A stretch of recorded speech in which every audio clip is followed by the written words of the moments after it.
funny how the story goes. Little hope but bigger dreams. They try to bring a sucker down, singing louder than the crowd. Hey guys, welcome back to my channel. My name's Allison if you're new here. Today's video is a little bit out of my box, out of my comfort zone, like what you typically expect from this YouTube channel. If you're new to my channel, I typically share homemaking content, DIY house projects, room makeovers, cleaning, organizing, decluttering, all of that stuff, just kind of getting your home in order. And I have recently gotten really obsessed with reading, so today I'm going to be sharing a summer book haul, like my summer book list, my TBR, all the books I'm dying to read and dig into that I've recently picked up. So if this video is not your speed or your style, no worries. I'll see you guys in the next video. I'll be back to my normal content after this, but I just couldn't not make this video. I've been watching these videos nonstop online and book shopping and thinking about books all the time. No order in particular for these books. I have read a couple of them, and if you want to know my feelings, my thoughts, my 5-star ratings, what was my 1-star ratings, if I even finished these books, make sure to go and follow me on my Instagram account. I keep updates on my stories of which books I'm reading. There's also a highlights tab of all of my current reads, and then also on my Goodreads account. I will have that link down below too. That kind of has more in-depth book information, so add me on there too. But enough rambling, let's get into the books. Okay, I have a stack of 10 books here, and not gonna lie, I ordered one more, so there's technically 11 books on this list, and there's no particular order. I just stacked them all up for the thumbnail, and I'm gonna just pick them up and go through them and talk about them and why I'm excited to read them.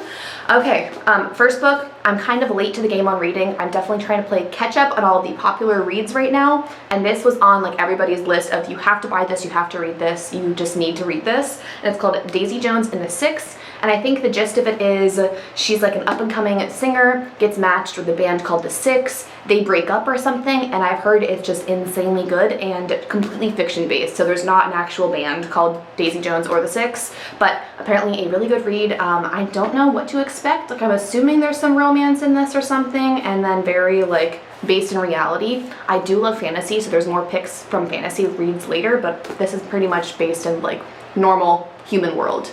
So I'm excited to read this. Not sure when I'm going to. Oh, author of The Seven Husbands of Evelyn Hugo. I did not realize it was the same author. I don't have that book in this list. I'm not sure if it's going to be my speed, but let me know down below if I'm missing any books from this list too. But book number 1, Daisy Jones and the Six. Next book that I already read from this pile is The Joy Luck Club. This has been on my TBR list for years, like so long, and I actually got it for Christmas from my parents this year and only recently picked it up and read it. And it's a story of 4 Chinese mothers and daughters who emigrated to America and just their life story, and I had zero expectations going into reading this, and I was blown away. I gave it 5 stars, and I am very, very picky with my 5 stars. Like, it is hard to find books besides like Harry Potter that will get 5 stars from me, and this book received it. If you are a mother, if you are a daughter, it is just such a heartwarming tale, and it's also got like these crazy wild stories of like where these mothers came from, what their lives in China were like, and just it's a very interesting read. And I think I read this in like a day or two. Like, it was a book I was excited to reach for every time I got a second to read, and classic, can't go wrong. I think it was written a long time ago, 1989. So 5-star book review, not off to a bad start for this summer reading list. If you know me at all, you know I'm a big Disney fan, so everyone recommended this, The Fine Print, Dreamland Billionaires, and it's about these like brothers, and they're building like a Disneyland type place, and it's a romance book. The only thing is I don't like inappropriate romance books, so I don't know if that's all this book is. I'm actually pretty sure I made the mistake and that's all that this book is, and if that's the case, I probably will not be finishing this. I'm just hoping that I can skip past those pages. Hopefully it's not too like inappropriate, because that is not my speed or my style. So definitely not sure if this is my speed, but I heard it was like Disney, so I'm really, really hoping that it's what I want it to be and not just like a 50 Shades book, because that is not my speed at all. So The Fine Print, romance, Disneyland vibes, should be good, as long as it's not just inappropriate. But I could be completely wrong on this. Let me know down below if I've made a grave mistake with this. Ooh, okay, another classic. I read the first part of the Lord of the Rings novel, The Fellowship of the Rings, at the end of last year. I think I was still pregnant when I read that.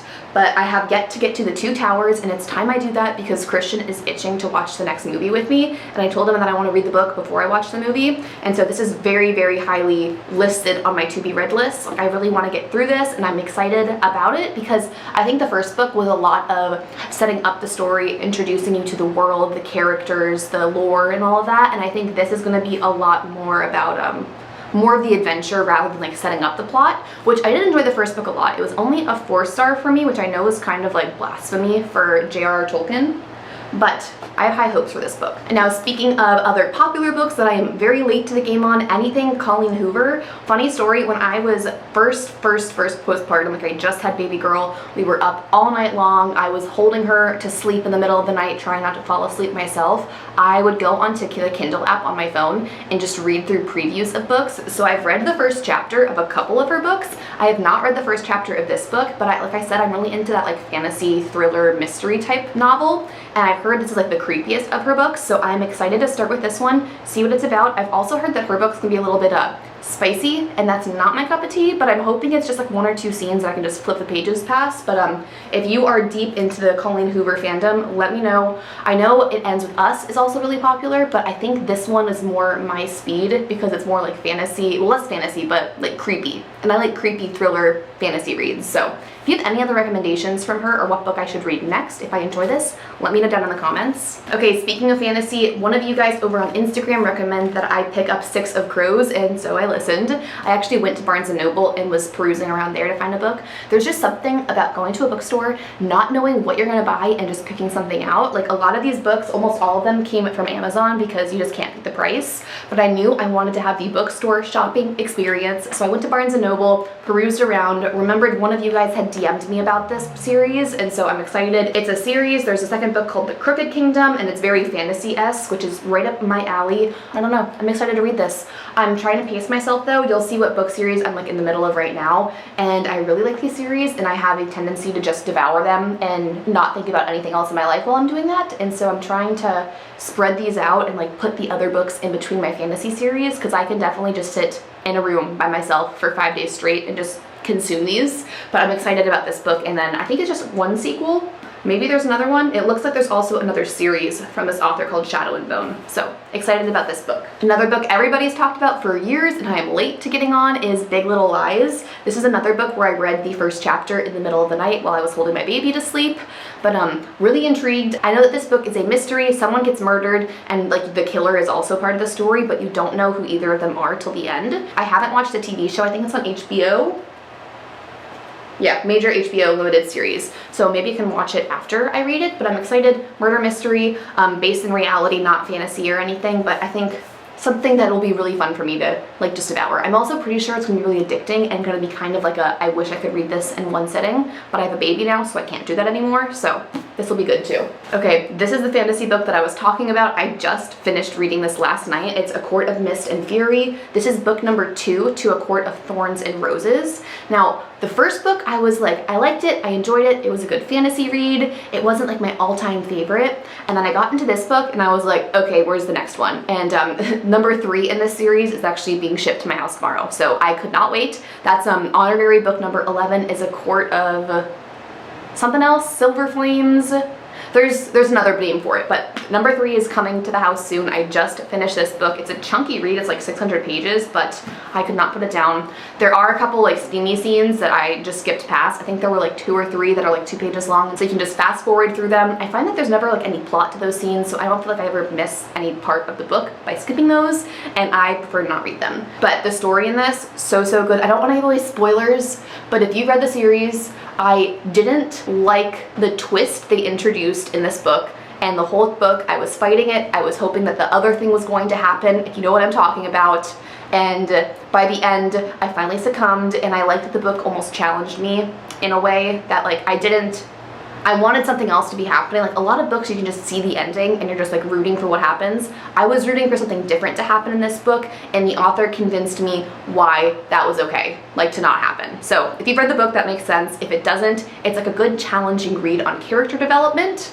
and there's lots of character development in this book. Like I love depth to a character, and like shallow characters just bore me to tears. Like fake little phony like surface level character development is like just baloney in my eyes. I see straight through it. This had really interesting in-depth character development for lots of characters, so can't recommend this series enough. Like I did say, it does have a couple spicy scenes and I just skip them, so if you are able to do that too, recommend this, or if that's your cup of tea, this book is for you probably. Next book is The Gospel Comes with a House Key by Rosaria Butterfield. This is actually part of a, what's it called, Bible study that I was in, and then I had my baby girl and could not attend this Bible study anymore, and so I never finished the book, but it was really intriguing and convicting. I will warn you though, when you're reading this, you're gonna feel like you need to go make friends with all of your neighbors, share the gospel with them. You're gonna need to like create a community, like dinner that you have every night. You're gonna feel very convicted that you're not doing enough in your neighborhood to make friends and to have community and fellowship there, so just be warned. Be very prepared to feel super convicted about loving your neighbors super hard, but this book is really good. Like the first chapter is a wild ride about, I don't want to spoil it, but like the first chapter starts off with a bang of one of her neighbors being arrested for cooking meth in their house. So I'm just gonna leave that there. Figure out what you want if you want to get this book after that, but it's a really convicting, really interesting read. It's also short and easy to read, so I think this is going to be my next read. I finished 2 of the books on this list, The Joy Luck Club and A Court of Mist and Fury, and I know that I have the 3rd book coming for A Court of Thorns and Roses series, but I think I'm going to finish this book in between those 2 just to kind of do a little palate cleanser, slow down, get something a little bit more enriching in my reading rather than just like, I think of like some of these series as like junk food. Like this is like junk food, like it's like a trashy TV show, like I just love to read this for the storyline, the plot, all of that. I feel like this makes me a better person and makes me think a little bit more and makes my reading more purposeful and meaningful. I don't know if I'm going to start it from the very beginning again, but I also don't remember where I left off. But this is next on my reading list, or like my current read. Now, last book, like I mentioned, I'm a big Disney fan, and so I have been wanting to read this for a long time. It's from Robert Iger, the former CEO of the Walt Disney Company, and it's called The Ride of a Lifetime. I'm pretty sure it's a autobiography. Is it written by him? I guess it's written by him. But I think I probably should have just got this on a Kindle. I tend to like listen to autobiographies, or what are they called, memoirs, on the Kindle, like just like listening to audiobooks while I'm on walks or whatever, or driving. But I wanted to have this book. I've heard really good things about it. I'm a big Bob Iger fan. If you are up to date on the Disney news, I don't love our current CEO. I have lots of feelings about Disney right now. That's why we haven't been in a while. But I'm excited to read about this. Something also just to mix up my books a little bit, not just like fantasy fiction, like something that a little bit more based in reality. And I don't know if I'm gonna like learn a lot from this, but I think it'll be an interesting read and just something that I'm gonna enjoy learning more about the company with. And that is my summer reading list. These 10 books, 11 if you count the next Court of Mist and Fury book coming in the mail. Let me know if I'm missing any like must reads right now. I have a very long to be read list on my Goodreads account. Go check that out. Go friend me there, follow me there, whatever. I love to follow you guys back and see what you guys are reading too. So let me know down in the comments what you're currently reading, a 5-star read that you just finished that you want to share with me, or any book recommendations I need to catch up on. I'm getting back into my reading era, and I feel like it's going to be very short-lived because baby girl is just suddenly now taking longer naps. And so I get like an hour-long chunk every now and then when I'm not working for YouTube or cleaning the house or with Bucky or something, or with her obviously. And I feel like the older she gets, the less time I will have for reading, so I'm trying to squeeze in a lot right now, especially in summer. I love reading in the summer. So I'm rambling, I'm talking very fast. I'm just so excited about reading again, and these books have just given me such a better use of my time, I feel like, than even just scrolling on my phone. Even if they're just fantasy reads and just like junk reads basically, I feel a lot better having spent my time reading books than just like scrolling on Instagram, which is all that I was doing. My screen time in the past like 2 weeks is drastically lower, and I'm loving it. So that's a wrap on this video. Thank you guys for watching, and I will see you guys next time. Bye. Listen to the rhythm, I'm feeling brand new. Keep pushing forward.